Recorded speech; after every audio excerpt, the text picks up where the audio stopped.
Hi అండి. 4 రోజుల నుంచి గ్రైండర్ పోయి మా ఇంట్లో టిఫిన్ కష్టాలైతే స్టార్ట్ అయినాయండి.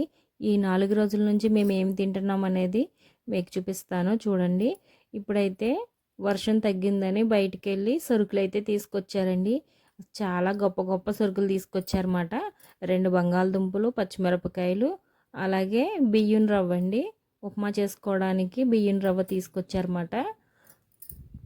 పిల్లలకైనా మాకైనా పొద్దుట సాయంత్రం టిఫిన్ తినడం అలవాటైపోయిందండి. మధ్యాహ్నం మాత్రమే అన్నం తినేవాళ్ళు.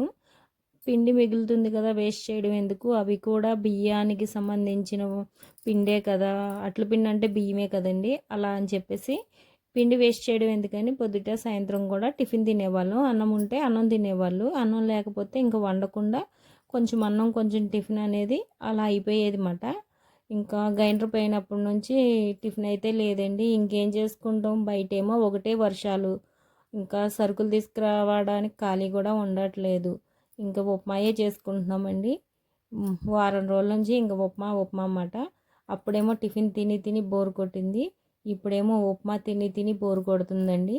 ఇంకా ఈయన ఉప్మాయే చేసుకోండి మీరని పచ్చిమిరపకాయలు, బంగాళదుంపలు, కోడిగుడ్లు అయితే తీసుకొచ్చారన్నమాట. పచ్చిమిరపకాయలు బజ్జీలు వేసుకోండి, లేదా బంగాళదుంప బజ్జీ వేసుకోండి, మీ ఇష్టం వచ్చింది వేసుకోండి అని చెప్పి ఏదేదో చెప్తున్నారన్నమాట. ఇంకా వర్షం పడుతుంటే ఆయనైనా ఏం చేస్తారు చెప్పండి, బయట షాపులు కూడా తీయట్లేదు. ఇంకా రాత్రి అయితే ఉప్మా చేశాను. రాత్రే కదండి, మొన్న నైట్ కూడా ఉప్మానే. ఉప్మా కూడా మంచిదేనండి. నేను బియ్యం రవ్వ ఉప్మా మాత్రమే చేస్తానమాట. అందుకే ఒక ఉల్లిపాయ, 4 పచ్చిమిరపకాయలు అయితే కట్ చేస్తున్నాను. నేను బియ్యం రవ్వ ఉప్మాకి తాలింపు గింజలు, అలాగే ఒక ఉల్లిపాయ, 4 పచ్చిమిరపకాయలు మాత్రమే వేస్తానండి, ఇంకేమీ వేయను. బొంబాయి రవ్వ ఉప్మాకి అయితే మాత్రం టమాటా, బంగాళదుంప ఇలా అన్నీ వేస్తానమాట. ఇంక ఇప్పుడైతే ఉప్మా చేస్తున్నానండి. ఫస్ట్ అయితే ఉప్మా రవ్వ వేయించుకుంటానండి. కొంచెం గోల్డ్ కలర్ వచ్చే వరకు బాగా వేపుకుని పక్కనైతే పెట్టుకోవాలి. బియ్యం రవ్వే కదండి, అన్నంతో సమానం. అంటే ఏమైనా పచ్చడి వేసుకుని తింటే బాగుంటుంది. ప్రస్తుతం మా ఇంట్లో పచ్చళ్ళన్నీ అయిపోయినాయి. వర్షాకాలానికి పెట్టుకున్న పచ్చడి కూడా ఎండాకాలంలోనే తినేశారు మా వాళ్ళైతే. పచ్చడి పిచ్చోళ్ళండి. ఉప్పు కారాలు వేసుకుని తినే అలవాటు కదా, ఇంకా పచ్చడి డబ్బా కనబడేసరికి ఇంకా ఎందుకు ఆగుతారు చెప్పండి. ఇంకా కొంచెం ఆయిల్ వేసుకుంటున్నాను. ఆయిల్ వేసుకుని అలాగే తాలింపు గింజలు, పచ్చిమిరపకాయ, ఉల్లిపాయ అయితే వేస్తున్నానండి, కరివేపాకు. ఇంతకు మించి ఈ బియ్యం రవ్వ ఉప్మాలో ఇంకేమీ వేయనండి. నేనైతే ఇలాగే చేస్తాను. మీరు ఎలా చేస్తారనేది కామెంట్ అయితే చేయండి. అసలైతే బియ్యం రవ్వని నేను ఇంట్లోనే తయారు చేసుకుంటానండి. ఇక్కడ మేము ఉండే కాడ బియ్యం రవ్వ మిల్లు పట్టరంట, పిండి మాత్రమే పడతారంటండి.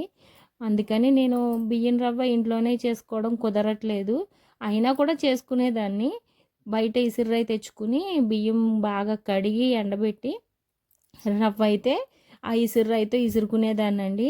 ఇప్పుడు కొంచెం ఒంట్లో బాగుండట్లేదు, అలాగే ఇంట్లో పనులు బాగా ఎక్కువ ఉంటున్నాయి కదా, ఇంకా రోజు పిండి ఉంటుంది, ఉప్మాతో పనేముంది అని చెప్పి ఈ ఉప్మా రవ్వ అయితే తయారు చేయడం అయితే మానేశానండి.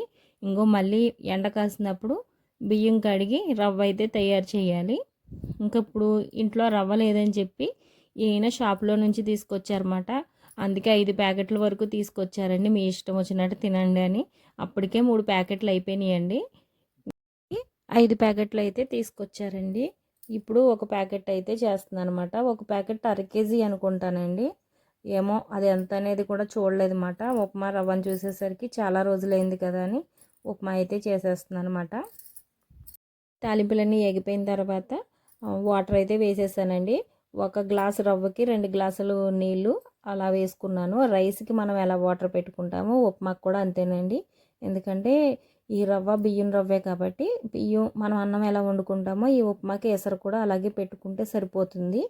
ఉప్పు సరిపడా వేసుకుంటే సరిపోతుందండి. చాలా సింపుల్, ఈజీగా అయిపోయిద్ది అన్నమాట.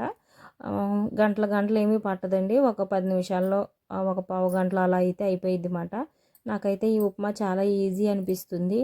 ఆ బొంబాయి రవ్వ అయితే తిప్పుతా వేయాలి రవ్వ, ఇంకా చాలా కష్టాలు అనిపిస్తాయండి. అందుకే నాకు ఈ బియ్యం రవ్వ ఉప్మా అంటే చాలా ఇష్టం. ఇంకా అలాగే పొద్దుట కొంచెం రైస్ ఉంది మాట. నేను, రమ్య, ప్రవీణ్ ఉప్మా తిందామని ఉప్మా చేసుకున్నాము. మా ఆయన అయితే అన్నం తింటాను అన్నారన్నమాట. మేము టిఫిన్ చేస్తాం అన్నప్పుడు ఆయన అన్నం అడుగుతారు, ఆయన టిఫిన్ కావాలన్నప్పుడు మేము అన్నం తింటాం అన్నమాట. ఇంకా సర్లే పప్పుచారు ఉందండి పొద్దున్న చేసింది, ఇంకా ఉత్తి పప్పుచారుతో ఏం తింటారులే అని చెప్పి కోడిగుడ్లు అయితే తీసుకొచ్చారు కదా, ఇంక మేము ఎవరూ తినట్లేదని చెప్పి ఆయనకే 3 గుడ్లు కొట్టేసి ఆమ్లెట్ అయితే వేసేస్తున్నానండి. ఇంకా చారు వేసుకుని ఆయన ఈ ఆమ్లెట్ వేసుకుని తినేస్తారు. నేను పిల్లలు ఉప్మా అయితే తింటామండి. ఈ నైట్ అయితే ఇలా అయితే అయిపోయింది మాట. మేము నైట్ టైం ఇలాగే అడ్జస్ట్ అయిపోతామండి. మధ్యాహ్నం అయితే అందరం సమానంగా అందరికీ సరిపడా వండుకుంటాము. నైట్ టైం అయితే పొద్దుట మిగిలినవి ఏమన్నా ఉంటే ఎవరికి నచ్చినవి వాళ్ళు తింటారు.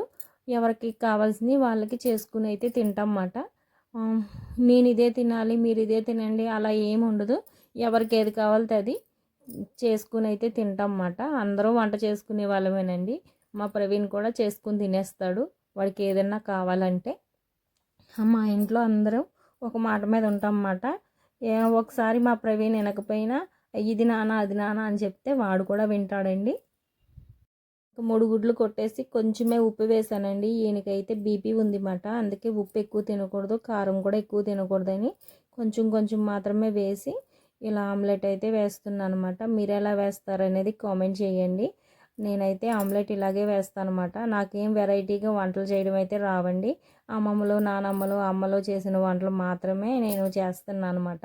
వెరైటీ వంటలు అంటే రమ్య ఎప్పుడైనా నాకు ఇది కావాలి అది కావాలన్నప్పుడు మాత్రమే దానికి హెల్ప్ చేస్తాను అనమాట. నా అంతటి నేనైతే చెయ్యను.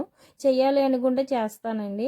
కానీ నాకెందుకు పాతకాలపు వంటలు అంటేనే ఇష్టమండి. కొత్త కాలం వంటలు అంటే మనకు అంతగా ఇంట్రెస్ట్ ఉండదన్నమాట. ఏదైనా ఆరోగ్యానికి పాతకాలపు వంటలే మంచిది కదండి. పిల్లలకి అదే అలవాటు చేయాలని అనుకుంటాను. కానీ పిల్లలు ఊరుకోరు కదా ఒక్కొక్కసారి. అస్తమాను కాకపోయినా ఎప్పుడో ఒక్కొక్కసారి అయినా వాళ్ళకి నచ్చిన వంటలు చెయ్యాలి కదా అని ఇంకా వాళ్ళు చేసుకుంటా అన్నప్పుడు నేనేమి అననమాట. ఇంక ఇప్పుడైతే ఆమ్లెట్ రెడీ అయిపోయింది. అదేంటోనండి మా ఆయన పేరు చెప్తే ఆమ్లెట్ అసలు మంచిగానే రాదు. ఇరిగిపోవడము, ముక్కలు అయిపోవడము ఏదో ఒకటి జరిగిద్ది మాట. ఇప్పుడైతే ఉప్మా రెడీ అయిపోయింది. చూడండి మనకి రైస్ ఎలాగైద్దో అలాగే రెడీ అయిపోద్ది మాట. చాలా బాగుంటుంది. ఇది పాత నూకైతే పొడి పొడిలాడుతూ వస్తుందండి. పచ్చి నూకైతే జిగురు జిగురుగా ఉంటుంది. పచ్చి నూక టేస్ట్గానే ఉంటుంది. పాతబడిన నూక కూడా బాగుంటుంది. ఇది అయితే పాతబడిందండి, కమ్మగా ఉంటుంది. ఇంకా పచ్చడేమీ లేదని చెప్పి పిల్లలు పంచదార వేసుకుని అయితే తింటున్నారన్నమాట. మేమైతే ఉప్మా ఇలా చేసుకుంటామండి. ఈ వాయిస్ ఓవర్ ఇచ్చేసరికి నాకైతే ఆయాసం వచ్చింది. ఇదేనండి వీడియో. నచ్చితే లైక్ చేయండి.